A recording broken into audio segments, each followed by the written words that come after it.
Hello বন্ধুরা, good morning, সুপ্রভাত। কেমন আছো তোমরা সবাই? আশা করি অনেক অনেক ভালো আছো। তোমাদের ভালোবাসায় আমরাও অনেক ভালো আছি। এখন বাজে সকাল ওই 7টা কি 8টা হবে, হয়তো ঠিক দেখিনি তো, ওরকম 7টা সাড়ে 7টা হবে। তো আমি ঘুম থেকে উঠেছি আজকে 5টা 38-এ। তারপর উঠে ঘরটার বাসি ঘরটা ঝাড়টা দিয়ে দিলাম। তারপর বেবি রেডি হয়ে চলে গেল, কারণ আজ ও শাশুড়ি মায়ের অপারেশন, তাই ও সকাল সকালই চলে গেছে। অন্যদিন এরও পড়ে যায়, আজকে 6টা 44-এই বেরিয়ে গেছে।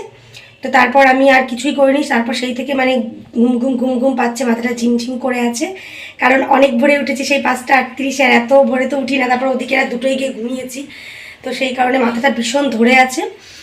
তো তারপর তোজবাবুকে ঘুম থেকে তুললাম, দেন ওকে ব্রাশ করিয়ে ফ্রেশ করিয়ে পাঠিয়ে দিলাম নিচে। ও এখন পড়তে বসবে, আর আমিও দেখতে পাচ্ছ ব্রাশ নিয়ে একদম তোমাদের সামনে চলে এসেছি।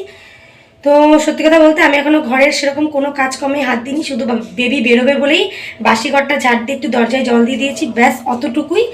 এখনও পর্যন্ত কোনো কাজকর্ম করিনি। তারপর আজকে আবার আমাদের বাড়িতে গেস্ট আসবে, মানে আমার দেওর যা মাম্মা ওরা আসবে, তাদের জন্য রান্না বান্না এগুলো করতে হবে। সকালের ব্রেকফাস্ট করতে হবে। তোমাদের দাদাভাই গেছে বাজার করতে। তো সকালবেলা ঘুম থেকে উঠেই দেখি ঝমঝম বৃষ্টি, এখন ভালোই একটু রোদ উঠেছে, তাই ভাবছি জামা কাপড় কিছুটা বাকি আছে, ওগুলো একটু কেচে দেবো। তো তোজবাবু কি করছে চলো তোমাদেরকে একটু দেখিয়ে দিই। ওই দেখো, আচ্ছা ঠিক আছে, খুঁজে দেবো। দেখতে পাচ্ছ আমার ব্যাকগ্রাউন্ডের অবস্থা ভীষণই খারাপ। এইখানে ওখানে জামা কাপড় দিয়ে এবং বিছানা টিছানা ভীষণ এলোমেলো হয়ে আছে, কারণ আমি কিচ্ছু কোনো কাজই এখনো করিনি, দেখতেই পাচ্ছ। তো তোজবাবু, দিদি আর ছোটো মা আসবে, কাকাই আসবে, সেই আনন্দে ব্রাশ করে বলতে হয়নি, একদম মানে পড়তে বসে গেছে। তো চলো আজকে সারাদিন কি করি কি না করি সবটা তোমাদের সঙ্গে শেয়ার করব। স্কিপ না করে পুরো ব্লগটা দেখতে থাকো আর আমাদের এই সঙ্গে থাকো।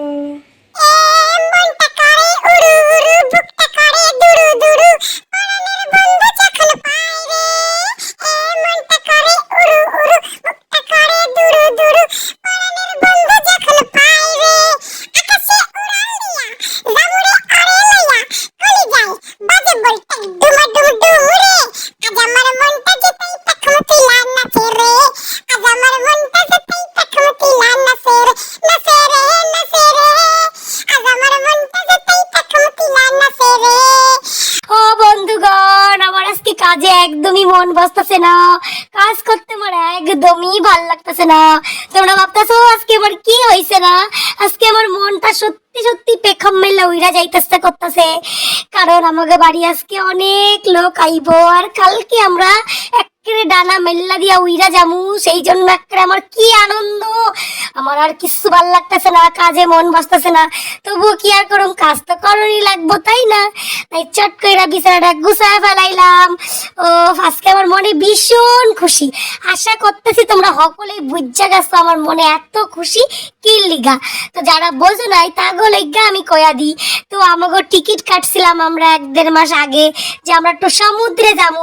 গরিব মানুষ ভাই, মধ্যবিত্ত মানুষ, দীঘা যাবো, এইটা ভাই 1.5 মাস আনন্দে আনন্দে কাটাইয়া দিছি। মানে জানি না, আর যদি ব্যাংকক যাইতে পারতাম বা অনেক দূরে সিঙ্গাপুরে যাইতে পারতাম, কাশ্মীর যাইতে পারতাম, না জানি আমার মনের মধ্যে কি হইতো, আমার প্রাণ পাখিটা বোধহয় আমার আর প্রাণে থাকতো না। তো যাই হোক, মধ্যবিত্ত মানুষ, গরিব মানুষ, সমুদ্রটাই আমরা একেবারে স্বর্গের মতো বানায় লই। তো হেয়ার লিগা ব্যাগটা গুছাইতে বইয়া পড়ছি। ও মনে যে কি খুশি, কি খুশি তোমাকে যে বললা ভাষায় প্রকাশ করতে পারুম না। তো দীঘায় যাওয়ার লেগা যেই সব জামা কাপড় কিনতে লাগবো হেয়া তো কিনে ফেলাইছি, আর বাইক যেগুলো আছে সেইগুলো তো ব্যাগে ঢুকানো লাগবো। তো হেয়া করতে ব্যস্ত হইয়া পড়ছি। মানে আজ আমার খাওয়ার নাই, রান্ধন নাই, খালি মনটা একটা উড়ু উড়ু করতেছে। আর একটু পরে আয়া পড়বো আমাকে বাড়ি গেস্ট। ও আমার যে কি মনে ফুর্তি তোমাকে বললাই বোঝাইতে পারুম না। ও সত্যি কইতাছি বন্ধুরা, সেই 1 বছর আগে গেছি, কও তো এই 1 বছর অপেক্ষা করার পর আবার যাইতাছি, কি বালা লাগতাছে। তো আমার ব্যাগটা প্রায় গুছানো হয়ে গেছে, আর টুকিটাকি কিছু নিমু, সেইটা পরে গুছামু। তো এবারে রাখা দিলাম খাটের তলায় সেপটে, একেবারে জারেকা একদম সেপটে দিলাম। তো তারপর আয়া পড়লাম রান্নাঘরে। রান্ধন তো লাগবো, একেতে আমার বেবি আইছে, বেবি তো আছেই, সাথে বেবির বড় আইসবো আজকে, তাহলে 2টা গেস্ট হইলো। আমার যা আসবো, আমার দেওর আইবো, আমার মাই মানে মাম্মাও আইবো। তো এই 5টা গেস্ট আমাকে বাড়ি আইবো, আর সাথে আমরা 3জন তো আসি। তো হেয়ার লিগা সকাল সকাল কত্তা মশার ঘাট দইরা বাজারে পাঠাইয়া দিছিলাম। হ্যাঁ, তো বাজারে চল্লা গেছে, আইসে 2খানা ইলিশ মাছ লইয়া। লইয়া। তো ইলিশ মাছটারে ভালো কইরা ধুইয়া লিমু, আর লইয়াইছে চিকেন, সেইটারও ভালো কইরা ধুইয়া নিমু। আর সকাল সকাল একটু ছিটে ফোটা বৃষ্টি হইলো, সেইয়ার জন্য পরিষ্কার ধোয়া বাসনগুলোর উপরে ফট ফট বিন্দু জমা হয়েছে। আর সবজির যা আকাল, সবজির যা দাম পড়ছে, সবজি আর খাওয়ার লাগবে না, মনে হইতেছে সবজি না খায় মাছই খাই। তো তাও তোমাকে দাদা ভাই ইলিশ মাছের মাথা আনছে, দেখাটা চাল কুমড়ো নিয়ে আইছে। তো চাল কুমড়ো দিয়ে ইলিশ মাছের মাথা ঘন্ট খাইতে কার কার ভালো লাগে আমারে অবশ্যই জানাইও, আমার তো বেশ লাগে। তো মাংসটা ধোয়া হইয়া গেছে, জল ঝরাইতে দিয়া দিছি, কিছু মাছ ফ্রিজে রাখা দিছি, ওগুলো রাতে ভাজুম। কারণ আমার বেবি আর বেবির বর মানে হইল গিয়া আমার মেয়ে জামাই, তো আমার মাইয়া আর জামাই রাতে আইব, অগো রাতে ভাইজা দিমু, হেয়া লিগা ফ্রিজে থুইয়া দিচ্ছি। আর আজকে রাতে বানামু পরোটা আর কাবলি চানা, কিয়ার লিগা কালকে সকালে ট্রেনে বৈশা খামু, হেয়ার লিগা তো আমি ডালটা ভিজাই দিলাম। এবার বৈশা গেছি সবজি কাটতে। তোমাকে দাদাভাই কইলো ভাই আইব, ভাই পুঁই শাক হেব্বি ভালো খায়। তো আমার দেওর এতদিন পর আইতাছে, তো হ্যাঁ পুঁই শাক ভালো খায়, আমি রান্ধুম না এটা তো হইতেই পারে না। তো আমি পুঁই শাক কাটতে বইয়া গেছি। তো পুঁই শাক কুমড়োটা ভাবতেছি একটা মাথা দিয়া করুম, আরেকটা মাথা দিয়ে চাল কুমড়ো ঘন্টা করুম, কেমন হইব বন্ধুরা? হেব্বি হইব না কাও?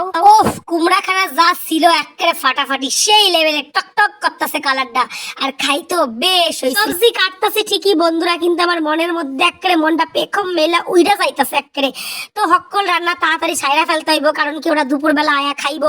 তারপরে আমার দেবরানির বায়না, হ্যাঁ আবার সন্ধ্যাবেলা একটু বাইরাবো, কারণ হ্যাঁ কেনাকাটা আবার কমপ্লিট হয় নাই, তো হ্যার লিগা হ্যার লগে আবার যাইতে লাগবো কেনাকাটা করতে। তো চলো আবারও পরে কথা কইতাছি। তো অনেকক্ষণ পর আবার তোমাদের সামনে ফিরে এলাম। সেই ইন্ট্রো দেওয়ার সময় কথা হয়েছিল, তারপরে সমস্ত কাজকর্ম করে গুছিয়ে নিয়ে তো এখন যাবো স্নানে। তো ভাবলাম স্নান করার আগে সবজিগুলো কেটে মাছ মাংসগুলো ধুয়ে জল ঝরাতে দিয়ে যাই, তাহলে স্নান করে পুজো করে এসে চটপট রান্নাটা করতে পারবো, তাই না? তো দেখলে তো মাছের মাথা দিয়ে পুঁই শাক ঘন্ট হবে, তার জন্য পুঁই শাক সেই সঙ্গে কুমড়ো টুমড়ো সমস্ত সবজি কেটে নিয়েছি। আর বেগুনের যে দাম, বাপরে বাপ, তার জন্য বেগুন দিনে আর আনেই নি তোমাদের দাদাভাই। আর হচ্ছে চাল কুমড়ো আছে, ওটাও ঘন্ট হবে। আর মাছের সর্ষে বাটা দিয়ে ভাপা হবে, আর একটু ডাল করে নেবো, কারণ আজকে তো অনেক লোকে মানে খাওয়া দাওয়া হবে।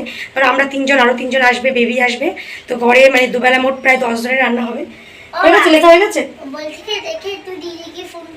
আচ্ছা করছি বাবা, করছি, লেখা হয়ে যাক তারপর দিদিকে ফোন করছি। তো চলো, সমস্ত কিছু গোছানো হয়ে গেছে, আমি এবার চট করে যাবো স্নানে, স্নান করে ফিরে এসে পুজো করে আবার তোমাদের সঙ্গে কথা বলছি। তো মনে এত ফুর্তি যে সকালে যে ব্রেকফাস্ট বানাইতে লাগবো, দুটা গিলতে লাগবো, হেয়ার কথাও মাথায় নাই। বড় দিয়া দিছি ছাতু গুলায়া, হ্যাঁ তো ছাতু আর চা খাইয়া বাইরে গেছে। তারপর আর কি আমি আর পোলা একটু দই সিরাই খাইয়া লইলাম।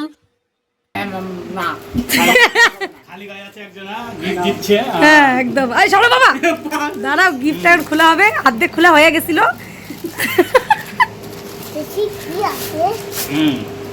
দাঁড়াও সবাই, আমরা ভীষণ মানে সাসপেন্সে আছি, কি আছে এর ভেতরে, বোম না থাকে বাস দুম।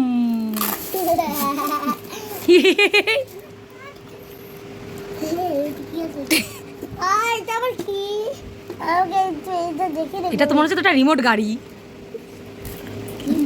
তো রিমোট গাড়িটা কাকাইকে দিয়ে দিল বাবা, তোকে না দিয়ে। তো কি হবে এবার? তুমি কি বলেছো না আগের দিন, কি বললে যে বাবার জন্য না কাকার জন্য তোমার এত মন এরকম করে? হ্যাঁ হ্যাঁ হ্যাঁ, সত্যি দাও বাবা, তোমার ভাইয়ের জন্য তোমার এত মন খারাপ করে কেন যে বারবার ফোন করতেছে? স্টেশনে ছিল। হ্যাঁ ও চার্জার, এটা এই দুটো এর মধ্যে থাকবে, দুটো কানে লাগাও। এটা কি হবে? তো আমার মিষ্টি মিষ্টি বন্ধুগণ, আমি বুঝতে পারলাইছি যে তোমরা বুঝতে পারলাইছো এটা কি। এটা হচ্ছে একটা ব্লুটুথ হেডফোন।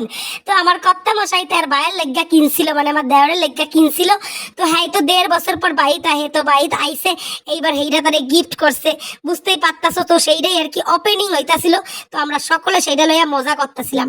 আর এই পাশে দাও আমার পোলা মায়া বইয়া গেছে খেলতে। এগুলো কি করছো? এইগুলো আমরা চকলেট গুলোকে রান্না করছি। তুমি কি করছো এগুলো দিয়ে? আমিও করছি। এগুলো কি কি এগুলো? ভাই জানে, আমি জানি না। এগুলো তো জেমস বাবা। না, এগুলো চকলেটের, এগুলো বউ ঘরে খেতাম। বউ ঘরে খেতিলে? হ্যাঁ। এটা খাও, তুলে তকস করে মুখের মধ্যে ভরো। না না, এগুলোকে রান্না করে দে। দেখো আমরা কি বানালাম, কি বানিয়েছি আমরা। মা চকলেটটা গালাই দিছে রে, না এতে এটার মধ্যে থেকে সব বের করিছে, করে সব রান্না বান্না করতে। শুক্রবার না, আর এদিকে দেখো ইনি সব প্যাকেজ ট্যাকেজ করায় ব্যস্ত হয়ে গেছে। শুক্রবার, শনিবার, রবিবার, সোমবার, মোটামুটি এই 4 দিন মনে হচ্ছে না আমার ফোনটা আর আমি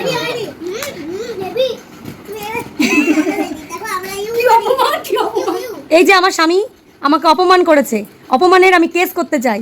অত্যাচার কি বলে ওগুলোকে, বধূ নির্যাতন, আমাকে বধূ নির্যাতন করছে। এই যে ফোনটা দিয়ে ভিডিও করছি, ফোনটা ওনার, বলছে আমি 4 দিন আর ফোন পাবো না। 4 দিন না, তোমাকে 4 মাসও দেবো না। তোমার যাও পিছনে।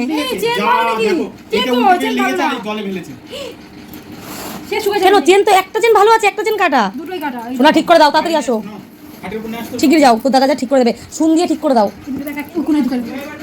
ওই যে খাঁচের মতো ঢুকা, ওই দেখ আলনার ফ্রিজার আলনার মাঝখানে ঢুকিয়ে দিই তোরে। Happy birthday to you. হ্যাঁ, কালকে কোথায় যাবা মামা? তো তুই বলবি না। মামা কোথায় যাবো কালকে আমরা? হ্যাঁ, সমুদ্রে। কি করবি গিয়ে? এরম করে তুমি কি করবা? দেখ ভালো একটু কিরম করে শুয়ে থাকবে। অনেক দিন পর সবাই মিললে এক জায়গায় হইলে যেইটা হয় সেইটাই হইতাছিল। হাসাহাসি আর গল্প করতে করতে কখন যে বিকাল 4টে বাজে গেছে আমরা বুঝতেই পারি নাই। তো আমার মনে হইলো আমি তো এখন ইলিশ মাছগুলো ভাজি নাই, ওইগুলো তো খাওয়ার সময় গরম গরম ভাজুম কইয়া রাখা দিছি। তো যাই হোক ভাত হইয়া গেছে, ভাত ফ্যান জড়াইতে দিয়া দিছি। এইবার যে লবণ মাহায়া মাছটা রাখছিলাম, তো সেইটা একটু তেলে ভাজা লইলাম, কারণ গরম গরম ভাতে গরম গরম ইলিশ মাছ ভাজা খাইতেই কিন্তু মজা লাগে। কি কও বন্ধুরা? তো ওইদিকে ভাত খাইয়া দাইয়া উঠা দেখো আমার বর মশাই আবার খাবার খাইতে বইয়া পড়ছে। এই যে খাবারগুলো দেখতেছো তোমরা, এইগুলো আমার দেওর ওই দেশ থেকে মানে পুনা থেকে আনছে। মিনি সিঙ্গারা দেখছো কি সুন্দর, কি কিউট, মনে হইতেছে শোকেজে সাজায় রাখি। তো কি আর করবো, তো খাবার সাজায় রাখলে হইব না, টাকাস করে মুখে বইরা গপাত করে গিল্লা ফেলতে হইব, তাই না? তো যাই হোক আমার বর মশাই খাইলো, আর আমার পোলার এত শরীর খারাপ, জড়াইয়া পড়ছিল জানো। এখন একটু সবাই দেখা ভালো আছে, তাও ঠান্ডার কাশিটা রইয়া গেছে, হেয়ার লিগা খাইতেছে না। এইয়া দেখলে কখন খায়া ফেলাইতো, যেহেতু শরীরটা একটু খারাপ, হেয়ার লিগা খাইতেছে না। তো তোমাকে একটু খাবারগুলা ভালো কইরা দেখা দিতেছিলাম যে আমার ভাই মানে আমার দেওর কত কষ্ট কইরা ওই দেশ থেকে তার দাদার লিগা এই খাবারগুলা আনছে, কারণ আমার কর্তা মশাই এইগুলা খুবই ভালো খায়, খুবই ভালো। তো যাই হোক এইগুলো খাওয়া দাওয়া হইয়া একটু রেস্ট নিতাই আমরা আয়া পড়ছি দেখো বিশালে, মানে বিশাল মেগামার্ট শপিং মলে। তো এখান থেকে আমার পোলার জন্য আর আমার মাইয়া মানে আমার মাম্মামের জন্য ওর মায় কিছু কিনবো। তো এর লিগে আমরা বাসাবাসি করতেছি, একটু দেখা দেখি করতেছি। তো দেখতে দেখতে দেখতে দেখতে যাই হোক ওর কিছু পছন্দ হয়েছে, আর আমার পোলার লিগে একটা জামা পছন্দ হয়েছে। তো আমরা সকল শপিং টপিং কইরা লইছি, আর সাথে একটুখানি সেলফিও তুললা লইতাছি। এইটা না তুললে হয় কত, শপিং মলে আমু আর সেলফি তুলুম না, এটা তো একেবারে হইতে পারে না। তো আজকের ভিডিওটা আর কিছুই নাই, বাড়ি গিয়ে আমরা একেবারে খাওয়া দাওয়া চট জলদি করে ঘুম দিয়ে দিছিলাম, আর তার সাথে বানাইছিলাম পরোটা চানা, এগুলো তোমাকে লগে আর শেয়ার করতে পারি নাই। তো বাড়ি আয়া তোজো বাবু দাও কি শুরু করছে। তো ওদিকে রাত্রেবেলা বা বেবিরা আইছিল দেখা, মানে আমার বেবি আর বেবির বর। তো আমি চট কইরা ওগুলো আবার ভাত, ইলিশ মাছ ভাজা, ডাল এগুলো করছিলাম। আর হচ্ছে গিয়া তরকারি তো দুপুরে ছিল, তুলে রাখছিলাম কিছু, আর কিছু আমরা খাইছিলাম। তো রান্না বান্না হয়ে গেছে। তো তার সাথে পরোটা বানায় লইছি আর চানাও বানায় লইছি, কালকে সকালে খামু। তো জানো বন্ধুরা রাত কয়টা বাজে? 12:02। তোমাকে লোকে দেখাতে পারতাছি না। তো এখন আমার পোলা বাইক চালাইতেছে, বুম বুম বুম কইরা বাইক চালাইতেছে। তো চলো আজকে সারা দিনের ব্লগটা তোমাকে কেমন লাগলো, আশা করতেছি খুবই ভালো লাগছে। ভালো লাগলে লাইক ঠুকে দিও, কমেন্ট ঠেসে দিও, আর নতুন বন্ধু হইলা চ্যানেলটা সাবস্ক্রাইব কইরা আমার সঙ্গে থেকে যাও, আর অনেক অনেক নিত্য নতুন ব্লগ দেখা। তো চলো বন্ধুরা, শুভরাত্রি, গুড নাইট। তোমরা সকলে ভালো থাকো, সুস্থ থাকো, আমরা কালকে যেন ভালোভাবে যাইতে পারি, হেয়ার লিগা একটু উইশ করো। তো টাটা, গুড নাইট, শুভরাত্রি। দেখা হইব আগামীকাল একটা দুর্দান্ত ফাটাফাটি ব্লগের সঙ্গে, কারণ কাল আসতে চলেছি আমরা দীঘা যাইতাছি, সেই ব্লগ। টাটা।